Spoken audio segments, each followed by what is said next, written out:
ओम नमः शिवाय। दोस्तों, आप सभी का मेरे YouTube चैनल पर हार्दिक स्वागत है। आज की इस वीडियो में मैं आपको बताने वाली हूँ सावन महीने में पड़ने वाले पहले प्रदोष व्रत के बारे में। ये प्रदोष व्रत कृष्ण पक्ष में पड़ने वाला है। कौन सा प्रदोष व्रत रहेगा, किस दिन आपको व्रत रखना है, कब से लेकर कब तक त्रयोदशी की तिथि रहने वाली है, सूर्योदय और सूर्यास्त का समय क्या रहेगा, इसके साथ ही सबसे महत्वपूर्ण बात कि प्रदोष व्रत के दिन प्रदोष काल का समय क्या रहेगा।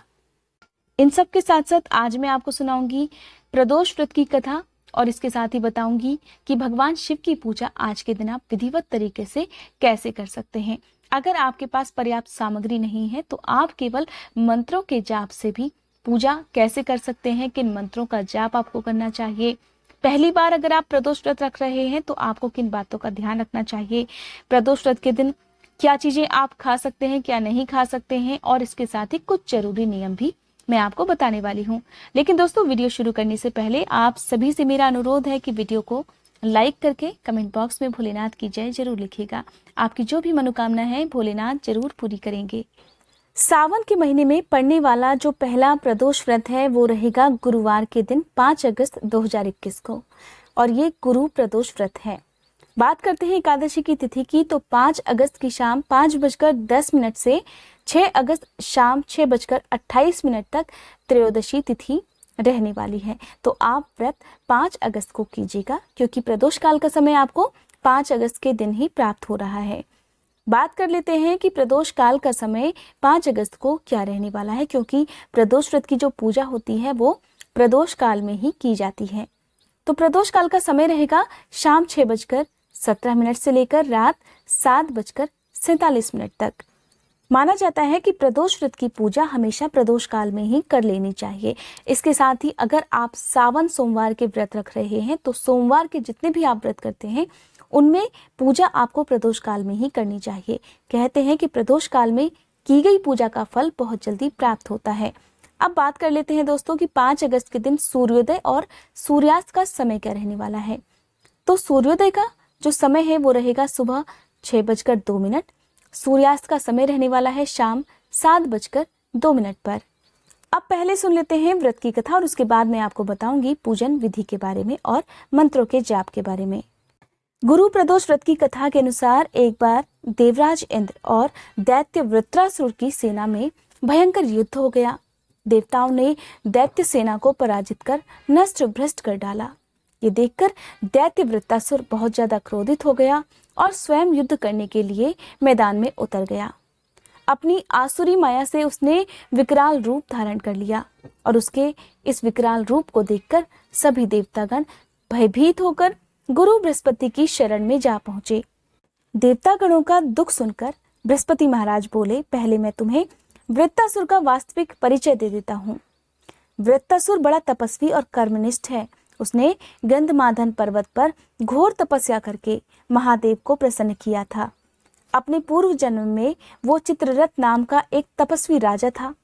एक बार वो अपने विमान से कैलाश पर्वत पर जा रहा था और वहां जब वो पहुंचा तो उसने देखा कि शिव जी के बाएं जांघ पर मां पार्वती जी विराजमान हैं। उन्हें देखकर वो शिव जी का मजाक उड़ाता हुआ उनसे कहने लगा, हे प्रभु, मोह माया में फंसा होने के कारण हम सब तो स्त्रियों के वशीभूत रहते हैं, लेकिन क्या कारण है कि आपने अपने वाम अंग में देवी पार्वती को बिठा रखा है। इससे पहले तो हमने कभी नहीं देखा कि कोई देवता किसी स्त्री को अपने आलिंगन में बांधकर ऐसे बैठा हो। चित्ररथ के ये वचन सुनकर सर्वव्यापी शिव शंकर भगवान बोले, हे राजन, मेरा यह व्यवहारिक दृष्टिकोण सबसे अलग है, क्योंकि मैंने मृत्युदाता कालकूट महाविष का पान किया है और फिर भी तुम एक साधारण मनुष्य की तरह मेरा उपहास उड़ा रहे हो। इतना कहकर भी भोलेनाथ मुस्कुराते रहे, लेकिन देवी पार्वती को उसकी ये बात बिल्कुल अच्छी नहीं लगी। वो उसे क्रोधित होकर श्राप देते हुए बोली, अरे दुष्ट, तूने सर्वव्यापी महेश्वर के साथ साथ मेरा भी मजाक उड़ाया है, इसलिए आज मैं तुझे श्राप देती हूँ कि तू इस तरह से फिर कभी संतों के उपहास का तो साहस नहीं कर पाएगा। मेरा श्राप है कि तू अभी विमान से गिरकर राक्षस की योनि में जन्म लेगा। और इस प्रकार देवी पार्वती के श्राप से राजा चित्ररथ राक्षस की योनि को प्राप्त हो गया और उसके बाद त्वष्टा नामक ऋषि के श्रेष्ठ जप तप से फिर से उत्पन्न होकर वृत्तासुर नाम का दैत्य बन गया। इस पर गुरु बृहस्पति ने देवता गणों से कहा, हे देवता गणों, क्योंकि वृत्तासुर नाम का ये दैत्य भगवान शिव का बहुत बड़ा उपासक है, इसलिए तुम उसे केवल भगवान शिव की पूजा करके और उन्हें प्रसन्न करके ही हरा सकते हो। और भगवान शिव को प्रसन्न करने के लिए तुम्हें गुरु प्रदोष व्रत करना पड़ेगा। इस प्रकार देवराज इंद्र और सभी देवता गणों ने मिलकर गुरु प्रदोष व्रत किया, जिसके प्रभाव से भगवान शिव उन पर प्रसन्न हुए और देवराज इंद्र और सभी देवता गणों ने मिलकर दैत्य वृत्तासुर का अंत कर दिया और फिर देवलोक में फिर से पहले जैसी शांति छा गई। दोस्तों, ये थी गुरु प्रदोष व्रत की कथा। आइए अब जान लेते हैं पूजा विधि के बारे में।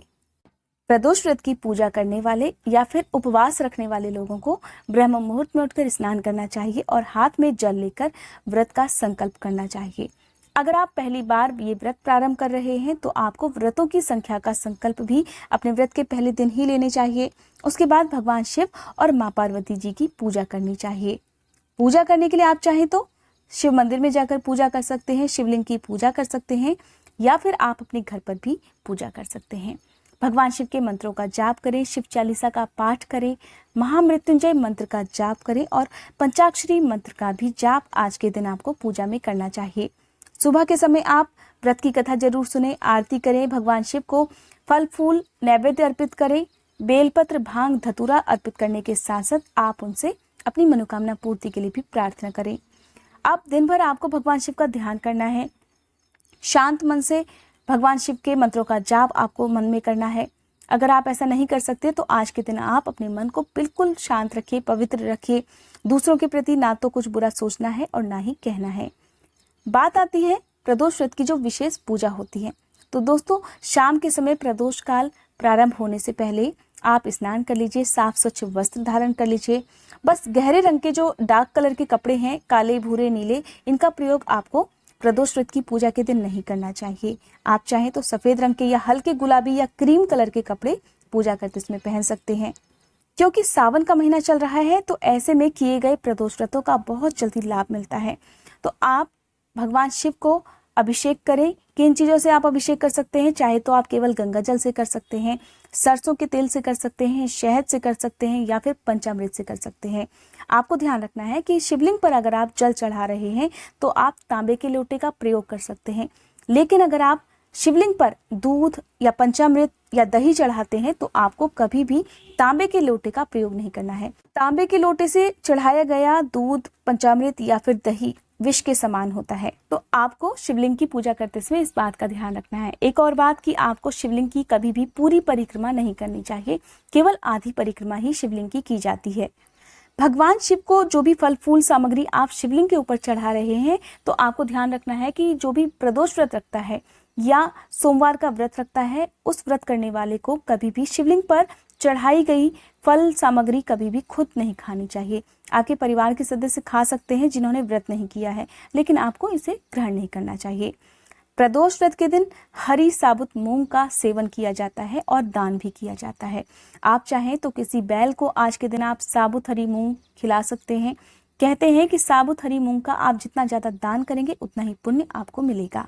पूजा हमेशा कुश के आसन पर या फिर कोई ऊनी आसन पर बैठकर ही करनी चाहिए। आसन धुला हुआ होना चाहिए। इसके साथ ही पूरब दिशा की ओर मुंह करके आप बैठ जाएं। भगवान शिव के साथ साथ माँ पार्वती जी का ध्यान करें, पूरे शिव परिवार का ध्यान करके उनकी भी पूजा करें और इसके साथ ही आपको बृहस्पति देवता का भी ध्यान आज के दिन करना चाहिए। अब मैं आपको बताती हूँ कि किन मंत्रों का जाप आपको आज के दिन पूजा में करना चाहिए। ओम नमः शिवाय, इस मंत्र का जाप 108 बार भगवान शिव की पूजा करते समय कर सकते हैं। इसके अलावा ओम उमा महेश्वराय नमः, इस मंत्र का जाप कम से कम 108 बार जरूर करें। भोलेनाथ को जल, दूध, भांग, शहद, केसर, दही, चंदन, अगर आप इनमें से कोई भी चीज अर्पित कर रहे हैं तो आपको इस एक मंत्र का जाप करना चाहिए। ओम तत्पुरुषाय विद्महे महादेवाय धीमहि तन्नो रुद्रः प्रचोदयात्। कहते हैं कि इस मंत्र का जाप यथासंभव करने से भगवान भोलेनाथ का आशीर्वाद जल्दी प्राप्त होता है। इस प्रकार धूप दीपक जलाकर शाम के समय गाय के दूध से बनी साबुत चावल की खीर का भोग भगवान शिव को लगाना चाहिए। कहते हैं कि अगर आपके पास भगवान शिव को चढ़ाने के लिए कोई भी पूजन सामग्री नहीं है, कोई भी भोग की सामग्री नहीं है, तो आप अपने मन के शुद्ध विचारों को भोलेनाथ के चरणों में अर्पित कर दीजिए। भोलेनाथ तो उससे भी प्रसन्न हो जाएंगे, इसीलिए उन्हें भोलेनाथ कहा जाता है। प्रदोष काल में पूजा करते समय घी का एक दिया आप चाहे तो शिव मंदिर में जलाकर आए या फिर किसी पीपल के वृक्ष के पेड़ की जड़ में। क्योंकि गुरु प्रदोष व्रत है, इसलिए आप शाम के समय केले के वृक्ष की पूजा भी जरूर करें। तो दोस्तों, आपको व्रत के दिन ध्यान रखना है कि शुद्ध सात्विक भोजन ग्रहण करना चाहिए। वैसे तो प्रदोष व्रत में मीठा भोजन ही ग्रहण किया जाता है। कुछ लोग इस दिन अन्न ग्रहण नहीं करते हैं, केवल एक समय फलाहार करते हैं। तो आपने जैसा भी संकल्प लिया है, आप उसके अनुसार अपना व्रत करें। एक चीज और, आपने पहले दिन जिस तरह के व्रत करने का संकल्प लिया होता है, जिस भी तरह के भोजन का संकल्प लिया होता है, आपको अपने सभी प्रदोष व्रतों में उन्हीं नियमों का पालन करना चाहिए।